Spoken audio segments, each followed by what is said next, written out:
Christian Devier, founder and CEO of Workin. Workin is a mobile application now used only in China, and its goal is to lead in-store foot traffic and get sales conversions. So welcome, Christian. Hello, Dalla. How are you doing? Hi. So Christian now maybe is in. No, Christian now is in Beijing. I just wanted to say that I'm in you Shanghai. are. I'm in Shanghai. Shanghai, China. Ah, sorry, Shanghai. Sorry. Anyway, you are in China. I wanted to clarify. So, Christian, your mobile application seems very new for us. Can you explain how it works and what is iBeacon technology that you use? Thank you, Dalla, for the question. So we're trying to solve a very simple problem, which is how to bring more customers into offline retail stores, which is getting harder because a lot of people are now looking at e-commerce and how e-commerce could replace traditional stores. And we do it with a very simple system, which combines, on one hand, micro-location technologies. In particular, we were the first company to launch iBeacon in China, and probably one of the largest launch worldwide.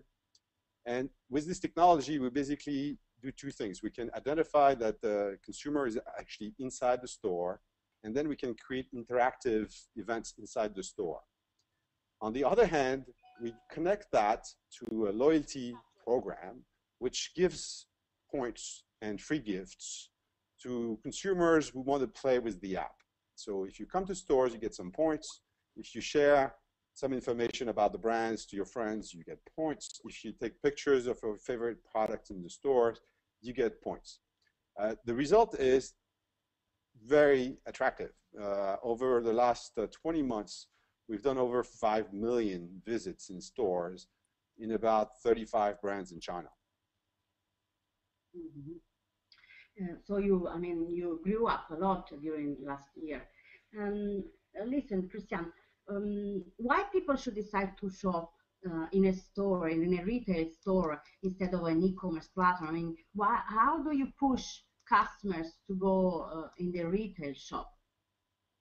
Well, I think people still want to shop in traditional retail space.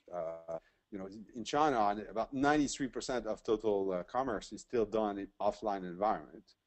I think people want to see the products, they want to talk to salespeople, they want to experience the enjoyment of shopping. And my feeling is that shopping online is convenient, but it's not so entertaining. So we're trying to actually create entertaining activities in stores and to make it fun and rewarding, to simply spend a bit of time in stores and discover new products. And the response is very positive because I think people still enjoy shopping into real stores. Yeah, correct. Your company, was from just a few years ago, but are you already planning to go abroad and start again your business in other countries? So what we did is that we've launched our initial business model. It's called Walk-in. Is a B2C business where basically we recruit users and then we send them into the different partner stores. We've had requests from Europe in particular over the last 6 months to actually provide them with solutions, not necessarily with other brands, but for themselves only. So we've developed a new business model, which is called Powered by Walk-in, which is solutions and building apps for large retailers or large brands that want to integrate this kind of activity in their own stores. So we're talking to shopping malls, for example, hypermarket chains, and we're talking as well to luxury brands.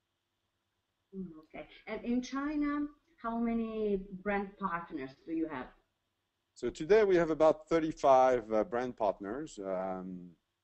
We have people like in fashion like Etam, in shoes like New Balance or Adidas, in accessories like Folly. So we're trying to stay in the realm of lifestyle. So we don't do food in China. We mainly do lifestyle, And we cater for both international brands, relatively large international brands, and local brands that are progressively developing in China. There's some very attractive brands actually coming up on the market. Now we have a few Italian brands. We've been working with OESA, we work with Benetton, and we just signed Replay in the platform. This is very interesting for us. And listen, in how many cities in China now people can use this app? So we have the 4 largest cities in China. We have Beijing, Guangzhou, Shenzhen, and Shanghai. I think in total, if you cumulate the population of those 4 cities, you've got about 100 million people. Our goal over the next 18 months is to move from 4 cities to 50 cities, targeting maybe 500 million potential users. But what about the mobile connection all over China? I mean, now is almost the standard everywhere. So mobile connection is available everywhere in China. The big problem in China is that the connection speed is not very good. And the reception in stores is not necessarily very good. So what we do is actually we've had to develop applications that more or less can work without internet. So you have to have sometimes a connection, but it's often not requiring internet connection to be able to do most of the things because of the signal strengths. I think this is a problem that you don't have so much in Europe, though I know because we've done some trials in some shopping malls in Europe, and then you saw some shopping malls where the reception is really bad. So, but in general, I think China has taken on the mobile revolution. And today, about 70% of internet traffic in China is done through mobile. 70%, it's huge. Okay, I understand. Listen, which is the difference between between your application, for example, PayPal, iBeacon now that they use? So I think PayPal also is using iBeacon. So I think iBeacon, for the moment, there are very few people that have actually done it. I think a lot of people are talking about it, but people who've actually done it, there are a few in the US. There's probably about 2 or 3 companies in the US. And I don't think there's any companies that have done anything serious in Europe yet. We're part of, I think we spoke to Apple last week. And we were trying to cooperate with them. And I think we were one of the early, we were the first one to launch it in China. And I think we were, because we've put it in about 600 stores, I think we were one of the largest in the world. Now, I think a lot of people will jump on the technology, but the technology itself is not enough. What I see is we have been building walk-in as a consumer experience for the last 2 years using a different technology. What we do is actually the beacon will simply reinforce that experience, but the platform and the activities and the model behind the walking is still the old walk-in application, and it's been very strong because we've done already over 5 million visits. We know what works, and I think this experience is really critical in building what we call online to offline application, and it's really hard to do. Listen, Christian, but do you have a partnership with online payments platforms and with social networks actually? So we partner with most of the social network available in China. They're different from the one that you know in Europe because Facebook and Twitter are not allowed to operate in China. So we work with the equivalent, called Weixin or WeChat, Weibo, that local social platforms. The same thing for payments. There's one big company in China called Alipay, and Alipay is developing very fast in the mobile payments. So we're trying to build partnerships with mobile payments, and we will probably do similar things in Europe when we come to Europe. Obviously for us, we don't want to create a mobile payment system. It's just way beyond our capabilities. But what we want to do is to integrate it and provide a good reason for people to actually say, I want to use a mobile payment rather than my own credit card or cash. And we think we need the mobile payment people will have to have some form of incentive to actually encourage people to use mobile payment. So if you're just the same as paying with your credit cards are very effective. They're not going to be replaced by M-payment tomorrow. On the other hand, if you get more discounts, if you get loyalty points, if you get better value by using M-payment, and if the retailer on his side is actually paying less commission for people that are using M-payment, I think there's a chance for M-payments to pick up. Okay. So, do you think Chinese consumers are different to a Western one? I mean, do you think if you develop your market also in Europe, you will need to develop also different services? So I think in terms of the way we animate the program, it's certainly the content and the style is going to be different. But I think the mechanism, the point system, the way the point system operates, it works worldwide. People react the same, whether in France, in the US, or in China. I think what's really nice in Europe compared to China, and I know Europe very well because I'm French, is I think people are more loyal and they're more knowledgeable about brands, about products. So I think it's easier to retain users and consumers in Europe than it is in China.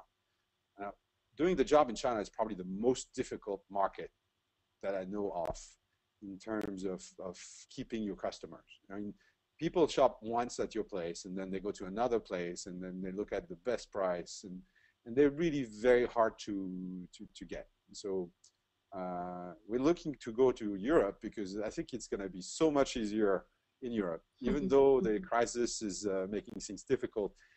I think doing marketing in Europe is somehow a lot easier, especially from somebody who's from Europe.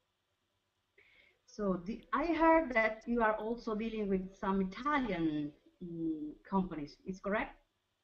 So I love Italian companies. I think they're quite important Italian companies in the fashion business, whereas it's luxury or it's more like a fast fashion. So I told you in the platform we have people like OVSA, Replay, Benetton, but that's for China. So I've been talking to a number of companies, and there are probably two interesting companies that we're currently talking to. One is more like in the hypermarket, supermarket area, very large company, and one is one of the leading luxury group in Italy.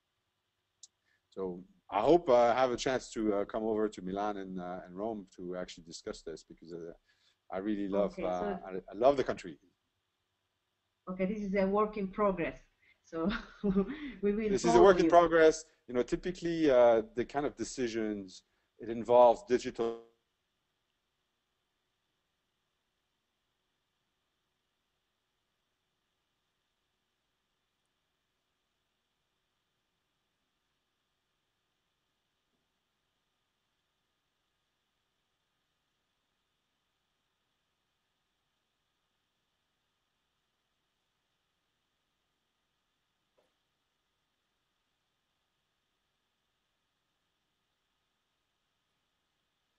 Okay, so just give us an idea in few steps what a Chinese consumer can do now downloading your app.